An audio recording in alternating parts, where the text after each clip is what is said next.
Welcome to this week's edition of the Weekly Travel Alert. I'm Steve Glenn. I'm Paul Glenn. Hey, Paul, this week we're talking about the tsunami of tourists traveling to Europe and all over the U.S. this summer. It's amazing. Everything's busy, that's for sure. You bet. Hey, we're going to talk about 6 ways you can beat or outfox all those crowds, what you can do to plan to deal with it. So here we go. You ready? Let's do it.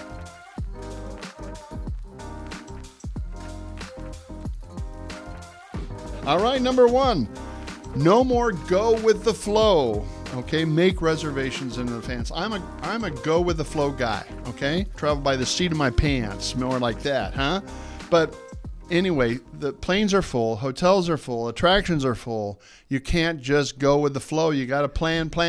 Now, my wife Marie would be happy hearing this. Okay, but planning is everything. You're a go with the flow guy. Yeah, I think for the most part, when we get out and about, we like to just kind of get there and then kind of see what we feel like, go explore, and then figure out what we want to go back to. But this year, that doesn't work. No. It's just everything is full. You really got to start thinking about what you want that experience to entail. What are the key pieces to that? And you have to go, almost build around the availability of the experience itself versus, get there, figure out, okay, well, it's a beautiful day, we're going to go do the park. No, if you want to go get on that tour of the park and see those statues, you're likely going to have a ticket purchased in advance. And a lot of these things, we learned this the hard way here last week, is they release tickets so many days before travel, and those tickets sell out that day. Fast. So, we were trying to do the Anne Frank House in Amsterdam, and I didn't realize that they opened them up like 45 days before, and they're gone within hours of opening up. So, all right. You definitely have to put forethought into what it is that you want to experience, and then be proactive in making sure that you can get those tickets. So go with the flow is pretty well vetoed this summer, right? Yeah. Okay. Unless you're fine with not going to getting some of those experiences. Number 2, it kind of feeds right into this. Buy skip the line passes for entrance into all popular attractions. So, Paul, a lot of Europe now has learned that, and they're offering, if you want to go into the Colosseum, you can either wait in that long line or buy those skip the line passes. So they say at 2 o'clock you can go, right? Yep. Or at 10:30 in the morning you can go. And so that's the way to see these major areas, is to buy those passes. They don't cost much more than normal admission. A little premium, but but it's worth every penny. If you're going to be able to save an hour of your time, which then might enable you to see another 2 or 3 attractions, then that's quite a return on your investment. You bet. This is the Weekly Travel Alert. Every Tuesday at 10:30, we send out 100,000 emails to people across the globe. We've been doing this now for 30 plus years for the Weekly Travel Alert. And this is executive travel. You can visit our website, executivetravel.com, or call our friendly agents at 402-435-8888. Today we're talking about ways to deal with or outfox the massive crowds from full venues across Europe, across the U.S. this summer. Things are full. TSA just announced 3 million people traveled on one day during the 4th of July weekend. So that was pretty amazing. That's like Thanksgiving or something. So people are out and about traveling. Number 3, I put together a list of the top 6 things I recommend that people consider if they're going to travel this summer to not have to always stand in line. Okay, number 3, the early bird gets the worm, Paul.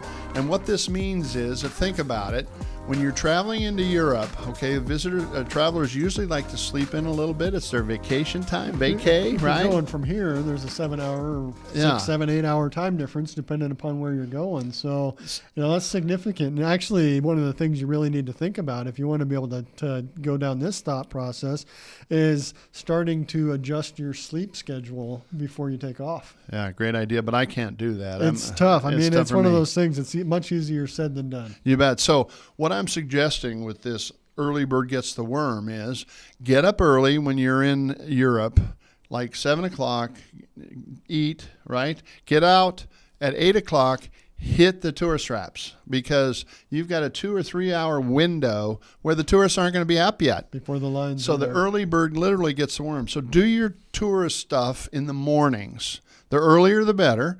And then plan on having a great lunch and just do people watching. Or shopping, all those things that don't have a line to enter them. And so that's how you also beat the heat. Yep. You also have fun time in cafes in the afternoon You and get the evening. cultural piece of it. Yeah. You know, a lot of the tourist things, that's a lot of history and stuff like that, where, the people watching, that's where you get to see the culture and the lifestyle that they've got in these different parts of the world, which, from my perspective, that's half the fun. Well, and yes, and people don't understand how massive the tourism is. In Rome, for example, to get to Trevi Fountain after noon is almost impossible. It's like a wall of people that you can't even salmon your way through. And but if you get there in the morning, those tourists that are sleeping in, right, having a late breakfast. And the locals. And that's locals. the other thing. Yeah. In Europe, this was interesting for some of the people that were traveling with us last week that hadn't experienced Europe in this level. But some of the restaurants don't even open up for dinner until 6 or 7. Because Europeans don't eat early like some of us do. Yeah. So, and especially when you're traveling and there's a 7-hour time difference, your body's saying, I'm ready for dinner, and there was no place to go at 5 o'clock. I have 6 o'clock. a cute story, Paul. I went to Umbria, and then there's a place called Gubbio. One of my favorite restaurants is there. And they said, hey, we're open for lunch. Guess what time they open? Probably 1:30. 1:30 for lunch. Uh-huh. Yeah, I mean, so everybody's eating lunch at 3 o'clock. And then they have dinner at 8. Yeah, or 9 or 10. Yeah. So it's a different world. The early bird gets the worm. Put that on number 3 on your list of the top 6 things to outfox these massive crowds this summer when traveling to Europe, New York, Florida, California. You name it, there's crowds, okay? Number 4. Make restaurant reservations weeks in advance as the restaurants book up fast. Paul, I use an app called Open Table. I use it all around the world. But you hit on a point today. Open Table's kind of for your middle of the road stuff. Usually that top end place, that Michelin star place, probably isn't listed. Yeah, it probably isn't on there. Yeah, you're probably going to need some help to be able to get access to a restaurant like that, or to even find a restaurant like that. Well, that's the nice thing is with Open Table, you can kind of see what kind of mood you're in and then go find something that's going to narrow down. And the what that cuisine entails. and the cost. Yep. Those two things. So it gives you some good insight. But if you are a foodie and you want that Michelin level of meal, you're probably going to have to go a different direction to be able to get access to those types of restaurants. You bet. So I use Open Table, but the point is find your restaurant, doing it in advance, because you're probably going to be full same day of eating that you're going to do. Yep. Okay, that's number 4. Number 5. It's not what you know, it's who you know, Paul, and you can see that applied all around the world, in travel in particular. So if you're going to a hotel, my tip is, it's not asking the person at the front desk. They're not empowered to do anything. You got to ask for the manager, and you got to ask politely, and you got to ask with an attitude that isn't in their face. Because if you're in their face, guess what? They don't want to help you. They're not going to want to help you. But if you act like you need help, if you're appreciative for any insights that they can give you. You bet. And that hotel manager can do magic. Let me tell you a secret tip I do. I look up and find out the manager of the hotel before I go there. Say I'm having a special event. My wife and I are traveling. We want to go and celebrate. Would he be willing to help us make this a special time at his hotel, which we love? And that hotel manager will do amazing things. They'll put a bottle of wine or champagne in your room. They'll put the canapes. Is that how you say that? That's you're asking the wrong guy. Okay, they'll put those in your room. They'll make sure you get the best table in the restaurant. All those little things just by asking the right guy in a manner. If you do it in advance, they'll put it in their tickler file. They'll tell everybody, welcome them with open arms when they come in the hotel. The same with restaurants. That person at the front desk, probably can't make the decision that maitre d' or somebody within the restaurant that's more management. So ask nicely, ask the right person, and you'll be amazed at what you can get and find when you're traveling. Yep. Okay, number 6, and the last one on this week's weekly travel alert that we put together and send out via email to 100,000 people every week. We've been doing this now, Paul, for how many years? 38 almost. Almost 38 years, getting better every year, more fun. We've enjoyed talking to you today. The last one is plan for the unexpected by planning for things to take twice the normal time. Hey, this week we found out that United Airlines came out. They usually require you to check in 30 minutes in advance prior to your flight departure, or you can't get on the flight. Now they moved that to 45 minutes. And if you don't check in your bags and check in 45 minutes in advance, your flight is canceled. Now, that's a big change, but I think it's done for the right reason because the lines are long. You can't get through TSA. And you also got to look at economics around us and some of the challenges that every business is facing with personnel. So they may not have the personnel to move the bags as quickly as they used to, too. Right. So, there are a lot of different reasons why this makes sense. But it also, from my perspective, it's one of those things is, if I'm there 15 minutes earlier than what I had to be before, that's actually going to relieve some stress. Absolutely. When you get to that airport, and we just had this just yesterday, because we were traveling with a child going through immigration. The child was under 14 years old. We were in a line 300 people deep to get through immigration. Lucky you. And there were 2 immigration officers to deal with this line. So we were in that line for an hour. Which, historically, I would have been the guy, show up at the airport internationally 2 hours beforehand and you're good. They would have been boarding my flight before I would have gotten through immigration at that point. Business traveler alert. It's different traveling with your family than traveling as a single individual business traveler because I'm like you. I don't think about it.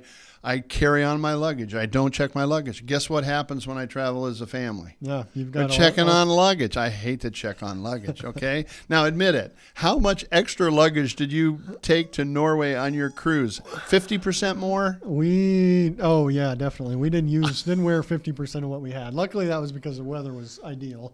Yeah. So we took rain jackets and only needed them one day and those types of things. But yeah, the lesson learned there, what I was told that I was getting my wife for Christmas is a second larger suitcase. Oh my gosh. We had one big suitcase and then we had 5 of those, that could fit in the overheads. Yeah. And then we had 3 backpacks, a backpack apiece. So gosh. we had 9 bags to get us through this. He doesn't listen to my number one thing: travel light, travel without checking in a bag. But I guess that's one of the things you do when the family's going along. One of the things we've talked about on some of the radio shows and things like that is, doing laundry and things. Absolutely. So you don't have to take all that luggage and think through that. We didn't have to do any laundry. So that told me that we took too much. And the fact that we didn't use 50% of what we took, that says we took 3 times more than we needed to. We should have done laundry and we should have taken 3 bags. And sometimes a bag can cost you $150 to fly it over to Europe and $150 back. You got $300 in one bag. You can probably buy a week's worth of clothes in Europe for $300. One of the things that, if I would have known this before we got there, is the cruise line actually had a deal that for $139, you could do all the laundry you wanted. Huh? I mean, that's cheaper than one bag. So I should have taken two pairs of pants and a handful of shirts and called it good. Hey, that's a good tip. Hey, thanks for joining us today on the Weekly Travel Alert. This is Executive Travel. Every week we send out 100,000 weekly travel alerts via email. We hope you get on the list at executivetravel.com. And I heard from #Snurtley, Ryan Swihart. We just had one of our programs on Southwest Airlines hit 3,500 people views. Yeah. So that's a record for us, and we're glad you joined us today. And let's make this one 3,600. What do you say? Let's do it. Thanks, and join us again next week. Please like, subscribe, share, and add any comments or feedback below so we can hit on issues that you feel would be worthy of a future episode. Thank you for joining us. We'll see you next week.